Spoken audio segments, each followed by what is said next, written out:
Let's continue our lesson on implicit differentiation. Here's a new implicit function for us. Consider the curve 3x squared minus x times y plus 4y squared equals 141. Find a formula in x and y for the slope of the tangent line at any point xy of the curve. That just says implicitly differentiate. Find dy dx. So let's go about doing that. Again, step 1, term by term, differentiation.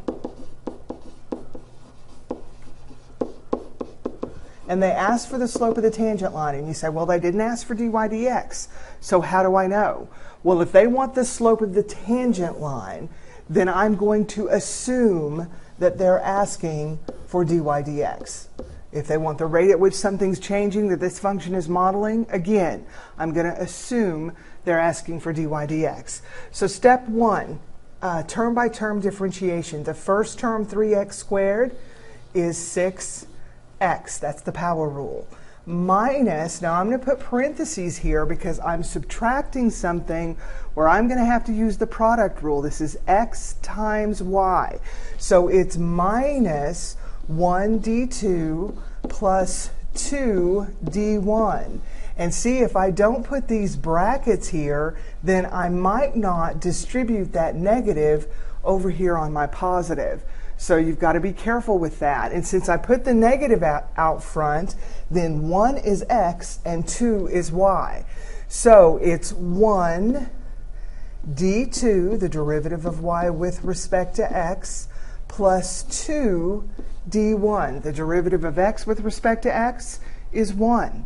So now there's the second term, plus the fourth term. Now the fourth term is a chain rule. So it is the derivative of the outside. I pop my 4 out front.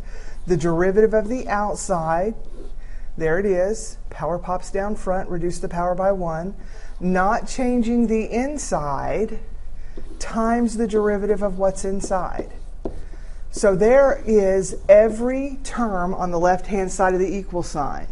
So now I need to differentiate the one term on the right-hand side. That's a constant. There's no variable there.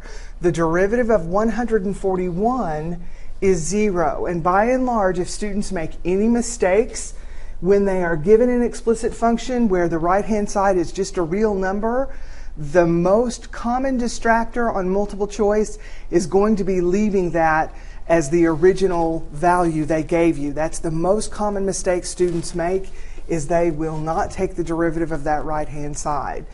So step 2, gather like terms, because that's technically what we're doing.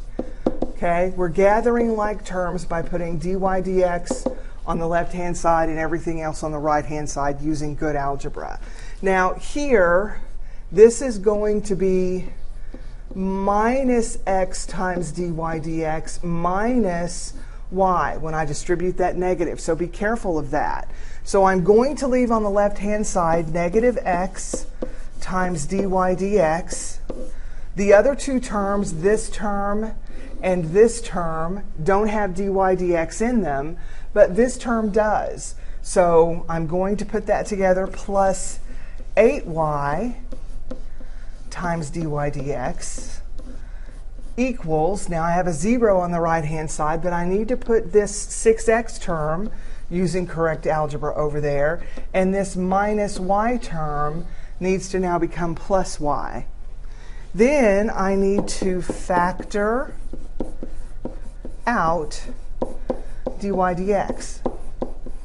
That's the next step in this process.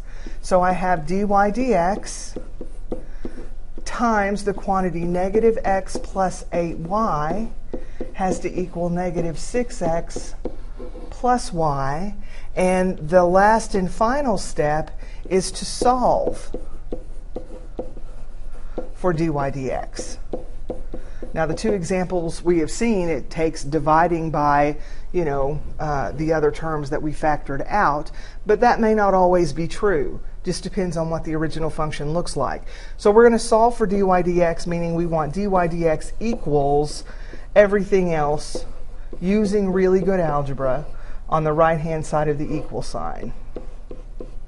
So there's our derivative. That answers number 1 up there. It says find a formula in x and y for the slope of the tangent line at any point x, y in the curve. There's our answer. Let's see what else it asks for us to do. All right, write the slope-intercept equation of the line tangent to the curve at the point 1, 6. The slope-intercept equation of the line. So we need a point, an x and y point, because we have y minus y1 equals the slope. For us, that was dy dx, right, times x minus x1. Here is the point x1, y1. So all we have to do is substitute those values in. We just found dy dx in the last step, and we need to just substitute 1 in for x and 6 in for y. And we'll go through and do that, and then we'll come back and answer that third question. So here's where we were on finding dy dx. So answering the question number 2 is dy dx, the slope of the tangent line at the point 1, 6, is going to look like 6 minus 6 times 1 over 8 times 6 minus 1. So that is 0. So the equation of the tangent line, that's a horizontal line with a slope of 0. So the line that contains this point is this line right here, this horizontal line, y equals 6. So there's that problem. Now it says find the x-coordinates of all other points on the curve where the slope of the tangent line is the same. So now I need all the x-coordinates where the slope of the tangent line is 0. This is going to equal 0 only when the numerator equals 0. It won't equal 0 any other time.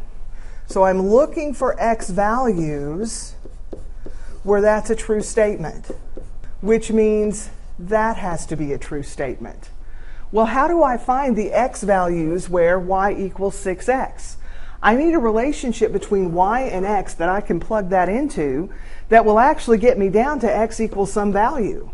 So what do? Where's a relationship between x and y besides the one that I'm using here? Well, remember, there it is right there. I have a relationship between x and y in the original curve that I was given. I'm going to take 6x and plug it back into the original curve everywhere that there's a y. That's all I've done here. Our original curve was 3x squared minus x times y plus 4y squared equals 141. Everywhere there's a y, I put a 6x. Now look what happens for me. Now I have a function completely and totally in x, and I can solve for x.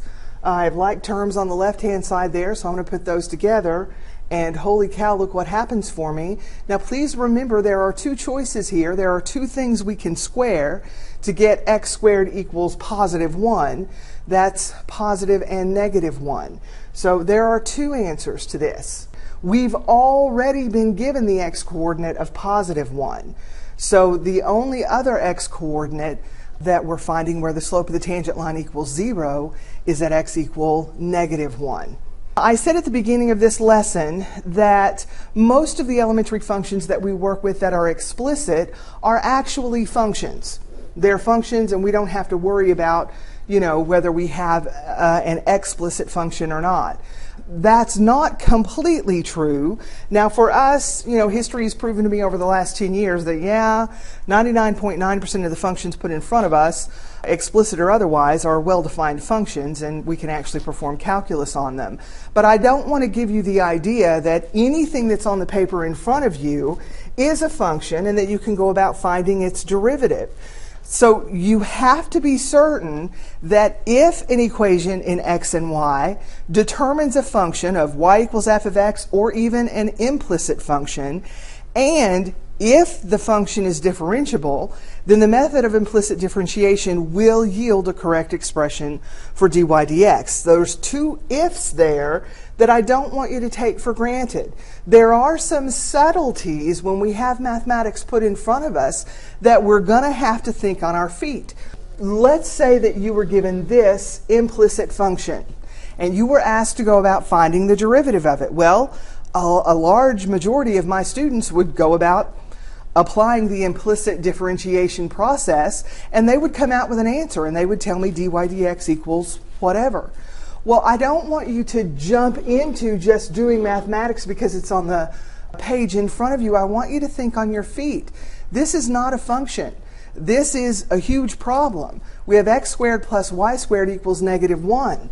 I can't think of any x coordinate, positive or negative, that when I square it, or any y coordinate, positive or negative, that when I square it will yield me a negative output. This is not a function. This is going to give us issues. So please just make sure that you take a moment to make sure that what you're dealing with actually will have real value solutions, and that you can talk about slope of a tangent line and all those kinds of things. That's basically all.